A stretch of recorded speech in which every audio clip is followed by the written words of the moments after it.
Hello! So today I'm going to be talking about Study for Obedience by Sarah Bernstein, my fourth read from the Booker longlist. It's Booker season, baby. This book falls right into what I would call an A24 novel. And for those unfamiliar with A24, they are a film production company. They specialise in art house films, and their horror films fall into a category that I would call subversive horror. Films like Hereditary, Midsommar, The Lighthouse, Men, High Life, The Witch, and Saint Maud. And Saint Maud is a pretty great comparison to this novel within tone, character, and that building sense of dread and the woman as other. Anyway, that was a massive tangent, but what I'm trying to say is those films are rooted in tone and this kind of sense of dread, of unease that keeps building. These films favour that far more than plot. If I was to make some book comparisons, I would say if you had read I'm Thinking of Ending Things by Ian Reid, then you'll get a sense of what I mean. Also, if you have read Burncoat by Sarah Hall, that is also similar in theme to this book. Also, and it's a bit of a stretch, but if you have read Ottessa Mossveg's My Year of Rest and Relaxation, that's also got a similar vibe to this novel as well. All of those books are in keeping with tone and that kind of insular feeling that this novel gives you. And I'm going to say this right now, 100% not for everybody. We are in proper Marmitey territory with this one. I'd call this a one-sitting book, in which it's best if you've got an afternoon off to just sit down and read it cover to cover and let it consume you. I think that feeling of dread, that tension, and the overall tone of the work works best if you do it in one hit. A vast amount of people are going to find this novel utterly boring because very little happens. But it's the feeling this novel is giving you. That's the point. That feeling is the politic this novel is trying to communicate. The writing style is fairly stripped back, it's quite pointed, yet it is still quite lyrical. This book is about women, and about women as other. The fact that our nameless protagonist moves to a foreign place, a place she doesn't know the language, yet it's a place of her ancestors. It puts her firmly in a position as the outsider, yet she is yearning to feel a part of the place she's in. Never belonging, but wanting to. It's about women who are driven into complicit roles. It's about power. And it's about cultural displacement. But anywho, that was a lot of talking without actually telling you kind of what this book is about, what is the general plot.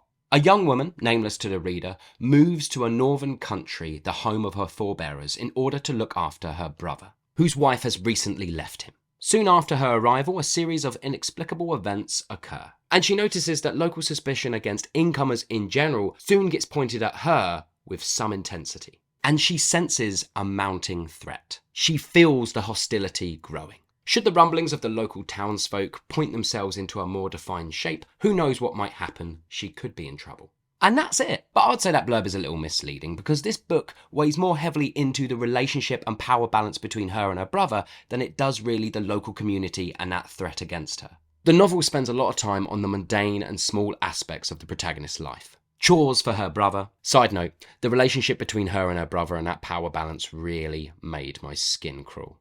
We spend vast sections of the novel on just the things that she sees on her walks. We get glimpses into her professional life and her past relationships. She continues to work for a legal firm whilst looking after her brother, and we get glimpses into her work defending a big oil company. I mean, she very much sits on the outside of the company just typing up transcripts, and we get to see her distaste for the job that she's doing. It's all very small and contained. So what did I like and what didn't I like? What I liked. I loved the stripped back yet lyrical writing style. And I absolutely loved the tone of this one. It's always impressive to me when a writer is able to make the tone of their work also a central politic of the work itself. That feeling is key to this novel. The character is well rounded, but not in a way that makes you love them. She's written in a way that gives you a lot of distance. You're not supposed to fully connect to her because she's written in a way that allows you to project yourself onto her. There is zero heart in this one. It's all very bleak. But it's not really trying to give the reader any heart. In Ascension was utterly lifeless and without heart, but the message of that book is about hope, about being alive, and about hope for our planet, which is why for me, the way that the characters were written, that lifelessness really didn't work. But this book, yeah, it's not about that. It's not trying to give you any hope. And to repeat myself, this is very much a love it or hate it kind of style. But overall, the tone and style is what I really did love about this one. What didn't I like? Well, I'm a plot-driven reader. I don't need it to be extensive, but I do need something to latch onto. And this novel gives you just enough to cling on to, but I would have loved it to have been pushed even further. As much as I enjoyed existing in the mundanity of this character's world, as this book comes in under 200 pages, I feel like a little too much time was given over to this aspect. I mean, this aspect pretty much is the book, but there are varying degrees of mundanity and introspection, and in areas I love this book for it, and sometimes I felt like it leaned a little too heavily into areas I wasn't totally thrilled by. But all in all, it is the tone and feeling of this book that's going to stay with me, more than anything else I've read on the long list thus far.